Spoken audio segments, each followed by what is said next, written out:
دوستو، تاریخ کے مختلف ادوار میں انسان نے اپنے اللہ سے تعلق جوڑنے کے بے شمار طریقے تلاش کیے ہیں، مگر عبادت کا اصل مطلب کیا ہے؟ کیا اللہ سے تعلق جوڑنے کے لیے کسی واسطے کی ضرورت ہوتی ہے؟ دوستو، ایک اور اہم سوال کہ جو مخالفین کی جانب سے کیا جاتا ہے کہ جس طرح ہم بتوں کے سامنے پوجا کرتے ہیں، تم بھی تو خانہ کعبہ کا طواف کرتے ہو اور اس پتھر کو چومتے ہو جو کہ بے جان ہے، لہٰذا تم بھی تو ہمارے جیسے ہی کام کرتے ہو۔ فرق صرف اتنا ہے کہ ہم اس مورتی کو دیکھ کر خدا کو یاد کرتے ہیں اور تم اس خانہ کعبے کے پتھر کے گرد طواف کر کے اپنے رب کو یاد کرتے ہو۔ تو دوستو، آج کی ویڈیو انہی چیزوں کے بارے میں ہے کہ ہم اللہ کی عبادت کرتے ہیں اور خانہ کعبہ کے چکر لگاتے ہیں، اس میں اور بتوں کی پوجا کرنے میں کیا فرق ہے۔ دوستو، اس طرح کی کچھ باتیں کچھ عرصہ پہلے دروف راٹھی مشہور یوٹیوبر نے کی تھیں، اور اس نے یہ بات ثابت کی تھی کہ تمام مذاہب بیسیکلی خدا کو پوجتے ہیں اور اس کی شکلیں مختلف ہیں، کوئی مورتیوں کے اندر پوجتا ہے تو کوئی خانہ کعبہ کی شکل میں پوجتا ہے۔ لیکن دوستو، اس طرح کا اسلام کے اندر کوئی کانسیپٹ نہیں ہے۔ ہمارا قرآن ہر جگہ پر یہ بات منع کرتا ہے کہ کسی بھی جگہ پر ہم کسی چیز کو بت نہیں بنا سکتے اور ہم خدا کے علاوہ کسی کی پوجا نہیں کرتے۔ رہی یہ بات کہ تم خانہ کعبہ کے ارد گرد چکر لگاتے ہو، طواف کرتے ہو، تم بھی تو اس کی عبادت کرتے ہو جس طرح ہندو اپنی مورتیوں کے سامنے بیٹھتے ہیں۔ اس کا جواب یہ ہے کہ یہود و نصارہ یا ہندو جو بتوں کی پوجا کرتے ہیں، انہوں نے وہ بت خدا کی شکل سمجھ کر اپنے جیسے بنا رکھے ہیں، جن کی آنکھیں بھی ہیں، جن کے کان بھی ہیں، جن کے ہاتھ بھی ہیں، لیکن وہ حرکت نہیں کر سکتے، صرف بت ہیں اور پتھر ہیں۔ لہٰذا انہوں نے خدا کی صورت کے اندر اپنی صورت جیسے بت بنا رکھے ہیں۔ لیکن خانہ کعبہ کا معاملہ بالکل اس سے الٹ ہے۔ دوستو، نہ تو خانہ کعبہ کی آنکھیں ہیں، نہ ہی خانہ کعبہ کے پاؤں ہیں، نہ ہی بناوٹی ہاتھ ہیں اور نہ ہی بناوٹی کان ہیں جس سے یہ محسوس کیا جا سکے کہ یہ اللہ کی کوئی صورت بنا رکھی ہے۔ تاریخ اس بات پر گواہ ہے، حضرت عمر فاروق رضی اللہ تعالیٰ عنہ نے جب حجر اسود جو خانہ کعبہ کے اندر پتھر رکھا ہوا ہے، جب اس کو چوما اور چومتے ہوئے یہ بات انہوں نے واضح طور پر کہی کہ اے حجر اسود، میں تمہیں اس لیے چوم رہا ہوں کہ تجھے اللہ کے نبی صلی اللہ علیہ وسلم کو میں نے چومتے ہوئے دیکھا ہے۔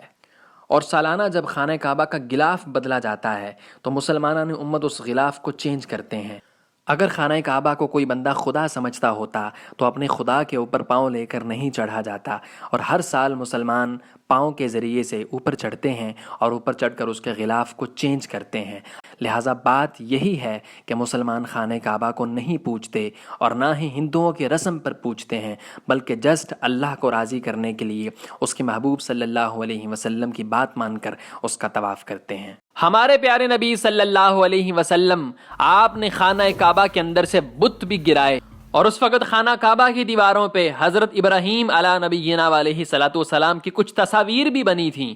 اللہ کے آخری نبی صلی اللہ علیہ وسلم نے وہ تمام تصاویر اتار دیں۔ دوستو، دوسری اہم بات یہ ہے کہ اگر اللہ کی مورتی بنا کر عبادت کرنا جائز ہوتا تو سب سے پہلے ہمارے آخری نبی صلی اللہ علیہ وسلم اللہ کی مورتی کو بنا کر اس کی عبادت کرتے اور ہم سب کو اس کا حکم دیتے۔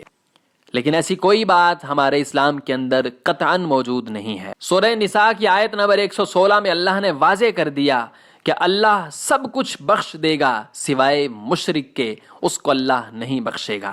دوستو، اسی طرح اللہ کا قرآن سورہ شورى آیت نمبر 11 کے اندر فرماتا ہے کہ اللہ کی مثل کچھ نہیں ہے۔ دوستو، اسی طرح سورہ حج کی آیت نمبر 30 کے اندر اللہ نے فرمایا کہ یہ جتنے بھی بت ہیں یہ تمام کے تمام گند ہیں، تم اپنے آپ کو ان سے دور رکھو۔ دوستو، اسی طرح اللہ سورہ اعراف کی آیت نمبر 194 سے لے کر 195 تک فرماتا ہے کہ بے شک جنہیں تم اللہ کے سوا پکارتے ہو وہ تمہاری طرح بندے ہیں، پھر انہیں پکار کر دیکھو، پس چاہیے کہ وہ تمہاری پکار قبول کریں اگر تم سچے ہو۔ دوستو، یہ بات ایکسپلین کرنے کے لیے اللہ نے آیت نمبر 195 کے اندر مزید اس کی وضاحت کی کہ کیا ان کے پاؤں ہیں جن سے وہ چلیں، یا ان کے ہاتھ ہیں جن سے وہ پکڑیں، یا ان کی آنکھیں ہیں جن سے وہ دیکھیں، یا ان کے کان ہیں جن سے وہ سنیں۔ کہہ دو کہ اپنے شریکوں کو پکارو، پھر میری برائی کی تدبیر کرو، مجھے ذرا مہلت نہ دو۔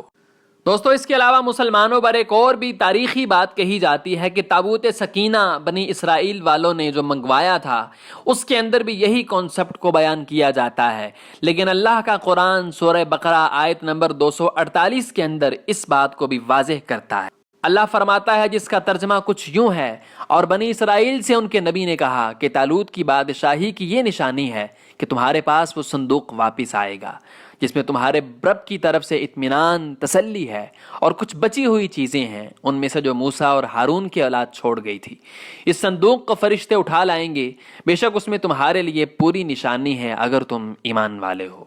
دوستو، ہمارے پیارے نبی صلی اللہ علیہ وسلم نے اپنی زندگی کے آخری لمحات کے اندر اللہ سے یہ دعا فرمائی۔ مسند احمد بن حنبل حدیث نمبر 7352 ہے۔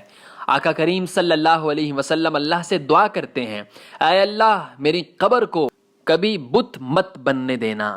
دوستو، اسی طرح اللہ کے آخری نبی صلی اللہ علیہ وسلم نے اپنی زندگی کے آخری لمحات میں یہ بات ارشاد فرمائی۔ حدیث صحیح مسلم، حدیث نمبر 1184۔ آقا کریم صلی اللہ علیہ وسلم ارشاد فرماتے ہیں، یہود و نصارہ پر خدا کی لعنت ہو کہ انہوں نے اپنے نبیوں کی قبروں کو سجدہ گاہ بنا لیا۔ دوستو، اسلام میں اگر کوئی بت کا کنسپٹ موجود ہوتا کہ آپ کسی بت کی پوجا کریں تو سب سے پہلے ہمارے نبی کریم صلی اللہ علیہ وسلم کسی بت کی پوجا کرتے اور ہمیں اس چیز کا حکم دے کر جاتے۔ لہٰذا یہ بات قرآن اور حدیث کی روشنی میں واضح ہو جاتی ہے کہ کسی بت کی عبادت کرنا، کسی بت کو پوجنا خدا سمجھ کر اور اس کے بیک پہ خدا سمجھ کر ہمارے اسلام میں بالکل جائز نہیں ہے، اور نہ ہی ہم اس کی اجازت دے سکتے ہیں، اور نہ ہی ہم اس کو اچھا سمجھ سکتے ہیں۔ اگر آپ نے چینل کو سبسکرائب نہیں کیا تو بھی سبسکرائب کیجیے اور بیل آئیکن کو ضرور پریس کیجیے تاکہ ہر نوٹیفیکیشن آپ کے پاس بر وقت پہنچ سکے۔